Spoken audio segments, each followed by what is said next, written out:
dari tanah Nuh. Itu dehem, kata orang Jawa itu dehem, tanah Nuh. Itu banyak kan imam-imam seperti itu. Batal itu kalau sampai ada dua huruf. Kalau nggak jelas ada dua huruf apa enggak, berarti enggak batal. Kalau jelas ada dua huruf, ada mim, ada apa lagi itu? Ha ya. Kalau ada ha sama mim.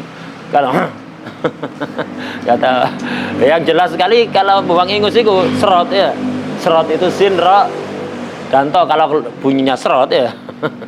Lah itu. Jadi keluar dari dua huruf, baik dari mulut, dari hidung, dari tenggorokan ya. Itu semuanya itu membatalkan sholat. Siapa?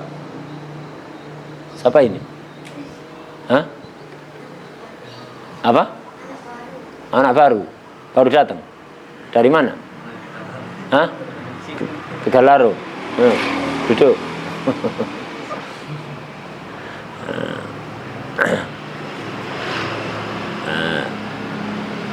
Itu sudah kita bahas kemarin.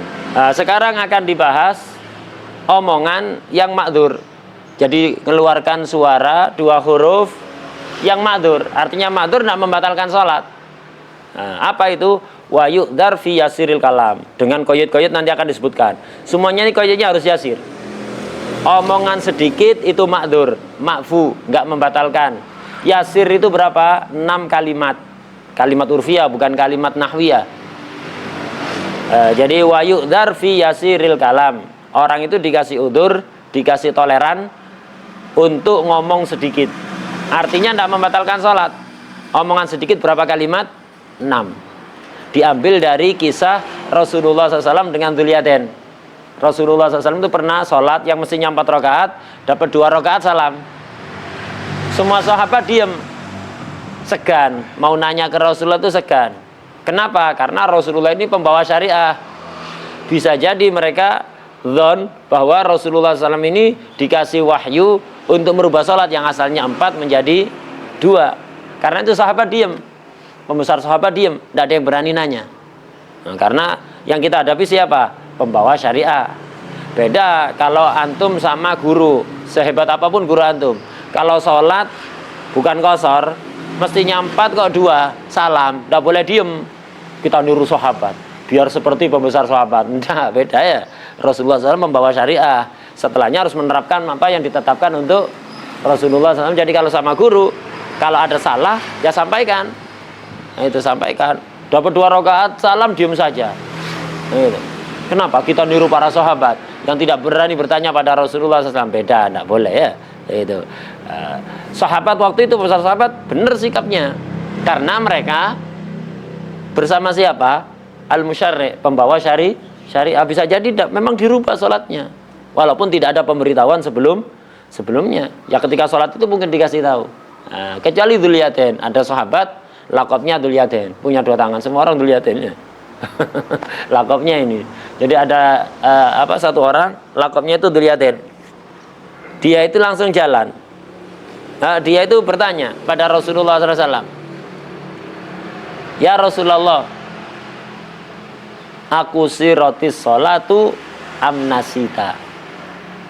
Dari kalimat ya Rasulullah, aku sirotis sholatu amnasita, ini kemudian dijadikan kaidah oleh ulama. Kalau orang itu ngomong dengan beberapa syarat nanti, seukuran ya Rasulullah, aku sirotis sholatu amnasita, maka tidak batal. Kenapa? Itu omongan sedikit. Lebih dari itu banyak batal, apapun alasannya. Artinya, kalau hanya seukuran ya Rasulullah, aku sirotis sholatu amnasita, maka tidak batal. Lah ini dihitung berapa kalimat? 6. Tapi 6 bukan versi nahwu, versi uruf, kalimat urfiyah, bukan kalimat nahwiyah. Itu ya Rasulullah itu dihitung 2. Ya Rasul Allah ya. Aku sirat as-sholatu. Aku sirat as-sholatu amnasita. Ada yang ngitung 4, ada yang ngitung 4, ada yang ngitung 6. Khilaf antara Imam Ibnu Hajar dengan Syekhul Yubi. Jadi apakah itu dihitung 4 apa 6? Yang jelas ukurannya segitu. Ya Rasulullah, aku siroti sholatu amnasita. Kemudian dijawab oleh beliau, kullu dzalika lam yakun. Kullu dzalika lam yakun. Dua-duanya enggak terjadi. Salatnya enggak dikosor dan juga tidak lupa. Dia kan nanya, ya Rasulullah, aku sirati sholatu amnasita. Wahai Rasulullah, apakah sholatnya dikosor ataukah Anda lupa? 2 rakaat kok salah, mestinya 4. Apakah dikosor ataukah Anda lupa? Beliau menjawab, kullu dzalika lam yakun. Dua-duanya enggak terjadi. Ya enggak kosor, juga enggak lupa. Nah, akhirnya beliau mengatakan, bal ba'du dzalika qad kan. Salah satunya ada Rasulullah, imma Anda lupa, imma Anda mengkosor. Rasulullah bertanya pada sahabat, benar yang dikatakan Dzulyaden? Nah, akhirnya Rasulullah langsung melanjutkan 2 rakaat, nambah 2 rakaat. Bukan ngulang sholat dari awal, padahal kan sudah terpisah apa? Salam secara nggak sengaja, kemudian terjadi dialog antara siapa? Rasulullah SAW dengan Dzulyaden. Nah, setelah beliau ingat bahwa ternyata beliau lupa, nambah 2 rakaat lagi. Artinya yang 2 rakaat pertama tadi batal apa enggak? Enggak batal, buktinya dilanjutkan. Kalau batal mestinya ngulang dari awal. Ini enggak dilanjutkan. Nah, dari kejadian ini akhirnya ulama mengatakan kalau ada uzur tertentu, diantaranya lupa, maka ngomong sedikit itu makfu, enggak membatalkan sholat. Ketika ingat langsung lanjut, enggak usah ngulang dari awal. Kalau sedikit. Berapa ukurannya sedikit? 6 kalimat urfiyah, bukan nahwiyah. Kalau nahwu, ya Rasulullah berapa kalimat itu? Ya, kalimat. Rasul, Allah. Ya. Aku sirat berapa kalimat itu? A-nya hamzah istifham ya. Kusirat, kusira itu sudah apa? Kalimat lagi fi'il. Tak-nya huruf ya, tak tanis ya. 3 huruf aku sirat. Oh, 3 kalimat kalau secara nahwu. Tapi secara uruf itu dihitung berapa? Aku sirat hanya dihitung 1. Kalau secara nahwu dihitung 3 karena ada hamzah istifham, ada fi'il, kemudian ada taknis, 3 kalimat. Tapi hitungannya secara uruf. Itu ukurannya yasirul kalam. Jadi yasirul kalam berapa? 6 kalimat urfiyah. Udur tidak apa-apa, makfu. Kalau ada orang sholat ngomong 6 kalimat urfiyah, tapi dengan catatan in sabaqa lisanuhu. Kalau sabkul lisan. Apa sabkul lisan? Keluar sendiri, nggak disengaja. Kayak orang latah. Jadi tengah-tengah sholat ada mercon, bunyi duar niru, duar ikut-ikutan duar. Duar kan 1 kalimat kan ya, tidak batal itu, tidak batal ya itu. Itu. Misalnya ada orang latah sholat, itu tiba-tiba ada tikus lari. Ada orang ngejar tikus, dia ikut-ikutan tikus. Tengah sholat ngomong tikus ya, itu tidak batal ini. Kenapa? Sabkul lisannya kayak orang keperucut. Jadi ya orang latah biasanya. Nah, itu dengan catatan itu. Kalau ada alasan ini, ya kemarin itu 2 huruf sudah batal. Jangankan 2 kalimat, 2 huruf sudah batal. Atau 1 huruf panjang, atau 1 huruf yang memahamkan. Kalau nggak ada udzur itu. Kalau ada udzur ini 6 kalimat itu makfu. Lebih dari 6 kalimat tidak makfu. Apa udzurnya? In sabaqa lisanuhu. Kalau lisannya mengeluarkan kata-kata sendiri tanpa disengaja, kayak orang latah. Au nasiya, ai nasiya annahu fi shalah. Lupa kalau dia sedang sholat, kayak Rasulullah SAW tadi itu. Jadi Rasulullah SAW di tengah-tengah sholat bicara, tidak batal. Kenapa alasannya? Karena lupa. Beliau menyangka sudah selesai sholatnya, ternyata baru dapat 2 rakaat. Mengira sudah selesai. Itu lupa kalau sedang sholat, menyangka kalau sudah selesai. Nah, maka tidak batal. Nah, itu salah satu contoh. Atau orang Allahu Akbar ngelamun sholat. Karena ngelamun lupa kalau dia sedang sholat. Ada orang lewat ditanya mau kemana? Lupa kalau dia sedang sholat, nanya mau kemana? Tidak batal. Yang dimaksud lupa apa? Ainasiya annahu fi shalah. Lupa kalau dia sedang sholat. Bukan lupa hukumnya ngomong. Kalau orang pernah dares, ngerti kalau ngomong itu membatalkan. Habis itu lupa karena tidak pernah murojaah, pokok hadir. Ya. Ditanya nyampe mana nggak tahu. Itu. Sudah pernah dijelaskan, minggu kemarin sudah jelaskan bahwa ngomong dalam sholat itu membatalkan, habis itu lupa. Sholat ngomong, lu kok ngomong ente? Emangnya kenapa? Lu ndak boleh. Kenapa ndak boleh? Lu diterangkan kemarin daras, ndak ingat ini? Lupa, nah. Lupa hukumnya ya. Bukan lupa kalau dia sedang sholat, batal kalau kayak gitu. Yang dimaksud nasiya, ay nasiya annahu fis shalah. Ini kedua, udah kedua. Ketiga, au jahilat tahrim, atau tidak ngerti bahwa ngomong itu haram. Ini juga makdzur. Tapi perlu antum pegang kaidahnya. Papa ndak pernah ada sekarang ya, padahal penting. Gitu.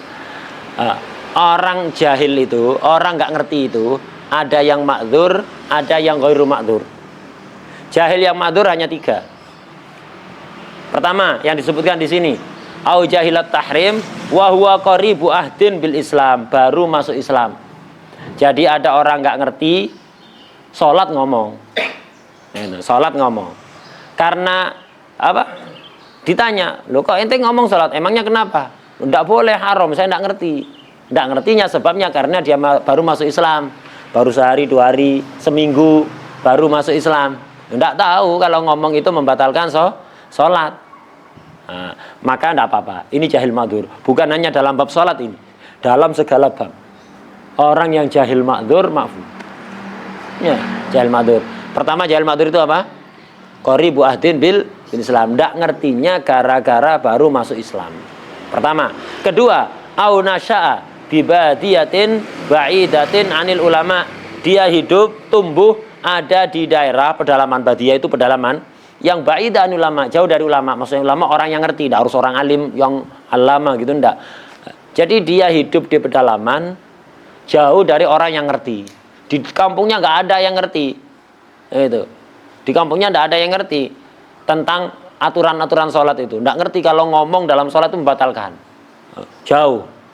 Dan tidak mungkin untuk belajar ke kampung yang lain. Kenapa? Terlalu jauh, nggak terjangkau. Pedalaman Papua misalnya ya. Jadi untuk pergi ke kampung terdekat itu perlu naik perahu 5 jam. Nah, padahal dia apa? Setiap harinya perlu kerja misalnya, tidak memungkinkan untuk melakukan itulah. Ini juga makdzur. Jadi nggak ngerti gara-gara apa? Hidup di daerah pedalaman, jauh dari orang yang ngerti dari hukum-hukum sholat. Ini juga berlaku di selain sholat. Ini kedua. Yang ketiga gak disebutkan di matan, sebutkan di syarah. Apa? Orang nggak ngerti itu dimakfu ketika masalah yang dia tidak mengerti itu adalah mimma yakhfa alal awam, minal masail allati khafiyat alal awam. Masalah-masalah yang tidak dia mengerti itu tergolong masalah yang biasanya samar bagi orang awam, tidak diketahui oleh orang awam. Nah, ini makdzur. Walaupun bagi orang yang sudah dia muslim, ayahnya muslim, kakeknya muslim, turun-temurun muslim, semuanya muslim, dan hidup di daerah kota santri. Hidup di daerah kota santri, sudah dia dan leluhurnya semuanya muslim, tidak ngerti. Apakah makdzur? Iya, dengan catatan. Masalah yang tidak diketahui mimma yakhfa alal awam. Sesuatu yang dia tidak mengerti, kategori sesuatu yang samar bagi orang awam. Orang awam kebanyakan tidak ngerti. Kayak contoh aturan-aturan sujud sahwi. Samar gak bagi orang awam itu? Samar. Jangankan orang awam, kata santri. Antum yang sudah belajar sujud sahwi, sudah ujian, seingat. Nah, ini tidak apa-apa ini. Khofiyah. Termasuk tanah Nuh, dehem. Ya.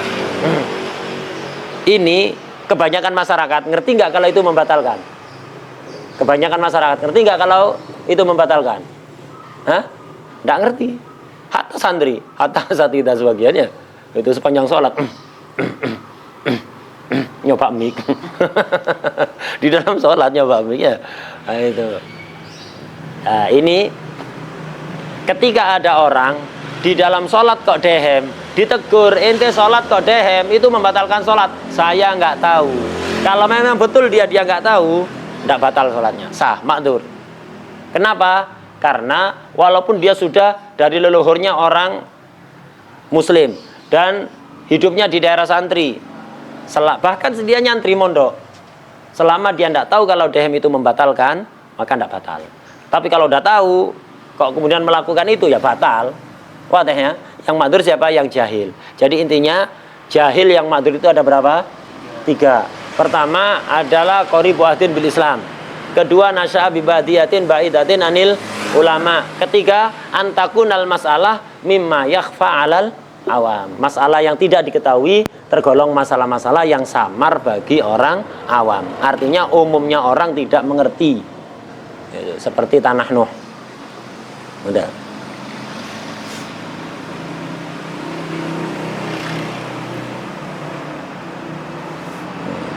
Nah, ini jadi sabqul lisan. Jadi orang ngomong sedikit, berapa maksimal ngomong sedikit? 6 kalimat. Ma'fu ma'dzur jika sabqul lisan, jika nisyan annahu fi shalah, atau jahilat tahrim dengan salah satu dari 3 alasan tadi. Au, yang keempat, ma'dzur juga ngomong sedikit tidak batal. Au hasala bi ghalabati dhahikin au ghairihi. Atau ghalabah itu sesuatu yang tidak terkontrol, tidak tertahan, keluar sendiri.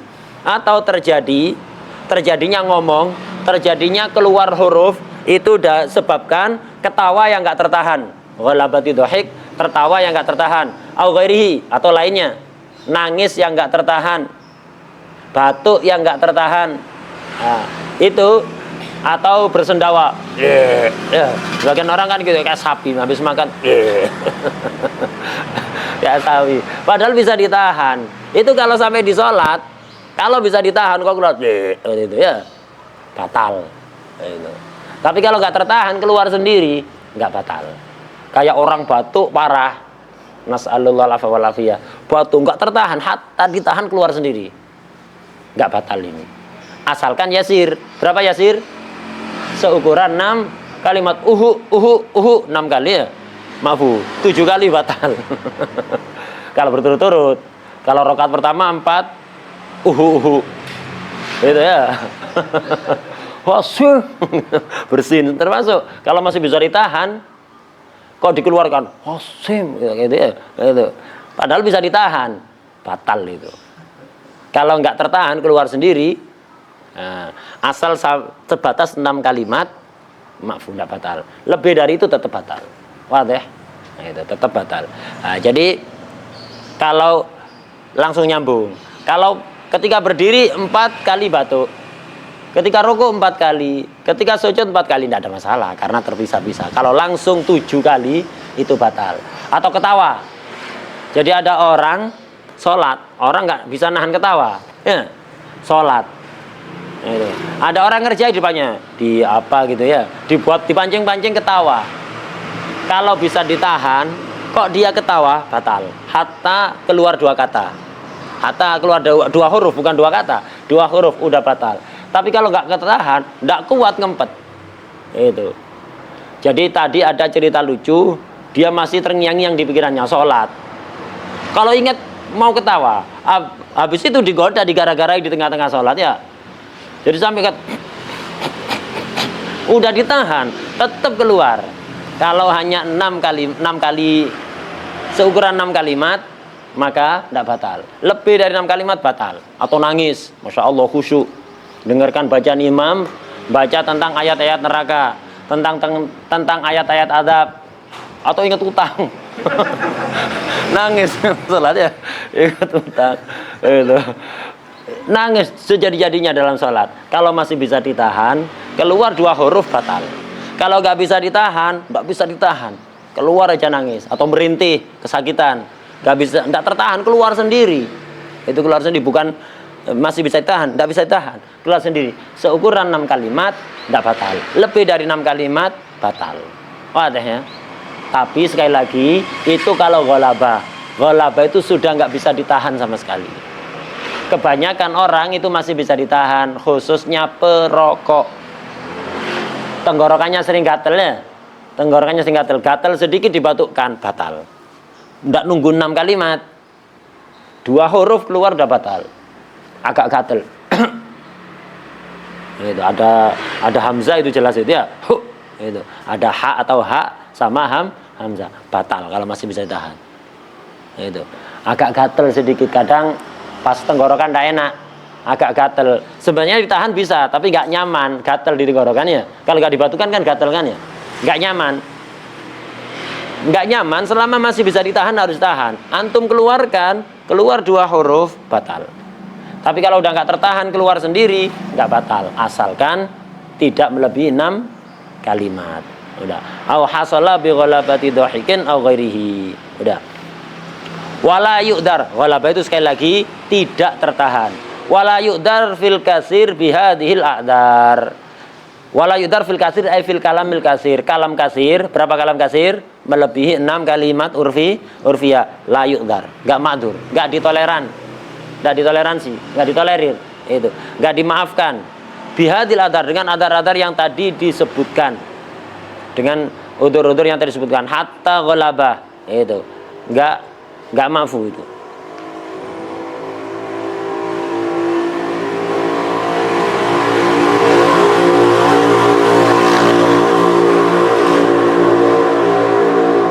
Tapi kalau untuk ghalabah ada khilaf. Kalau enggak tertahan tadi itu ada khilaf. Sebagian ulama kalau ghalabah enggak dibatasi qalil hatta katsir, kalau ghalabah maka maafu. Nah, sebagian ulama berpendapat seperti itu.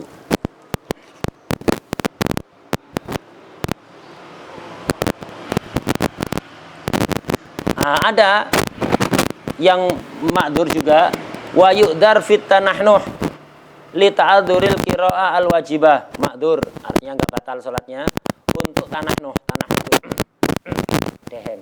Itu ma'fu. Untuk apa? Bagi orang yang ngerti. Ini kalau orang nggak ngerti kan batal tadi kan ya. Kalau orang yang ngerti kok tanahnuh tetap yudar. Kalau alasannya hanya satu ini, li ta'adzuril qira'ah al wajibah. Kalau memang tidak memungkinkan bagi dia untuk membaca bacaan yang wajib. Fatihah misalnya. Karena saking ganjelnya tenggorokan, tidak bisa dia baca Fatihah. Baca Fatihah nggak bisa. Hatta dengan suara pelan, tidak bisa. Kalau masih bisa harus, tidak boleh dehem. Kalau hanya untuk mengeraskan suara, nggak boleh. Ngeraskan suara di waktunya keras, wajib apa sunnah? Sunnah kan? Jadi kalau imam, waktunya ngimami, suaranya awalnya keras, tiba-tiba ada yang ganjel di tenggorokan. Memerlukan dia untuk tanahnuh, untuk dehem, untuk begitu. Untuk apa? Biar suaranya tetap keras, terdengar oleh makmum. Atau biar suaranya tetap merdu, sholatnya batal. Selama dia masih bisa baca, walaupun dengan suara pelan, walaupun dengan suara seperti suara robot, tidak ada masalah. Ya, itu harus dibaca. Tidak boleh tanahnuh. Tapi kalau udah nggak bisa baca, kalau tidak tanahnuh, nggak keluar sama sekali suara itu, hatta pelan tidak keluar. Baca itu kan harus keluar suara kan, minimal dia sendiri yang mendengar. Jadi kalau alasannya, kalau tidak tanahnuh, tidak bisa baca Fatihah, tidak bisa baca tasyahud akhir, tidak bisa baca sholawat kepada Rasulullah SAW di tasyahud akhir, tidak bisa mengucapkan salam yang pertama, maka tidak apa-apa. Justru wajib dia untuk tanahnuh biar bisa membaca rukun qauli yang wajib itu ya. Tapi kalau alasannya untuk membaca surat, untuk membaca azkar yang masnunah, untuk mengeraskan suara, untuk suaranya biar tetap merdu, maka tidak boleh. Tidak boleh untuk tanahnuh. Tidak boleh untuk tanahnuh. Kalau kita sholat makmum kepada seseorang imam, imamnya di tengah-tengah sholat tanahnuh, tanahnuh membatalkan apa enggak? Hah? Membatalkan sholat apa enggak? Nah, membatalkan kan ya? Tanahnuh membatalkan. Kalau kita sholat imamnya tanahnuh, maka ya apa? Apakah kita wajib mufarokoh? Kalau kita tahu imamnya ini memang tanahnuhnya itu tanahnuh yang ghairu ma'dzur, tanahnuh yang membatalkan, kita tahu persis karena udah pernah diingatkan, tetap aja udah dikasih tahu sholat itu jangan tanahnuh itu membatalkan, udah dikasih tahu tetap aja melakukan gitu, berarti jelas dia tanahnuhnya itu tanahnuh yang ghairu ma'dzur. Antum tahu jelas, maka wajib mufarokoh. Antum ikut dia sama dengan jamaah dengan imam yang sholatnya batal, sholat antum ikut batal nanti.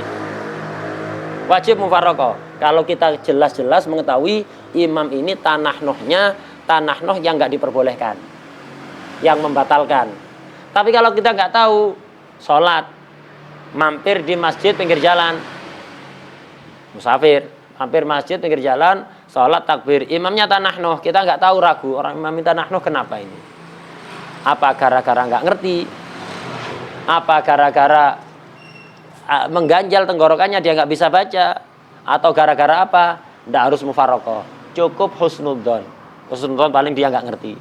Husnudzon paling dia nggak bisa baca Fatihah kalau nggak seperti itu. Pas waktu itu baca Qul Huwallahu Ahad, anak husnudzon dia nggak bisa baca Fatihah kalau nggak tadahno ya. Pas waktu itu dia baca Qul Huwallahu Ahad ya. Bisa husnudzon seperti itu. Pas baca Qul Huwallahu Ahad, Qul Huwallahu Ahad, imamnya anak husnudzon. Paling kalau nggak gitu dia nggak bisa baca Fatihah. Husnudzon bener ini. Husnudzon bener apa enggak? Hah? Gimana nggak bisa baca Fatihah dia baca Qul Huwallahu Ahad? Pas baca surat Qul Huwallahu Ahad, dia deh anak ndak mubarakah. Kenapa? Anak husnudzon. Ini imam ini dehem terpaksa karena untuk membaca bacaan yang wajib, baca Fatihah. Dia enggak baca Fatihah, baca surat Al-Ikhlas ya. Ini husnudzon enggak tepat itu. Ya husnudzon mungkin dia enggak ngerti. Seperti itu. Husnudzon enggak bisa baca Fatihah, enggak bisa bacaan wajib. Dia baca sunat. Itu. Wadah ya? Nah, udah. Jadi kalau ada imam tanahnuh, selama ada kemungkinan tanahnuhnya itu enggak membatalkan gara-gara enggak ngerti atau gara-gara untuk biar bisa baca bacaan yang wajib, maka antum enggak usah mufarokoh, husnudzon saja. Setelah salam enggak usah nanya. Kalau nanya resiko batal ya. Kenapa dehem tadi? Ya kebiasaan anak begitu. Kebiasaan anak seperti itu. Nah, akhirnya jadi muskilah. Antum sholatnya jadi batal.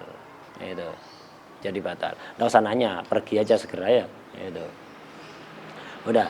Wa yu'dar fit tanahnuh li ta'adzuril qira'al wajibah. Jadi intinya tanahnuh, kalau ada imam sholat itu kok tanahnuh, selama masih mungkin itu tidak membatalkan, kita tetap jamaah, tidak usah mufarokoh. Tapi kalau nggak ada kemungkinan, maka kita wajib mufarokoh. Nah, kemudian nanti akan dibahas walau nataqob dan Quran. Insya Allah kita baca besok. Wallahu a'lam bishawab.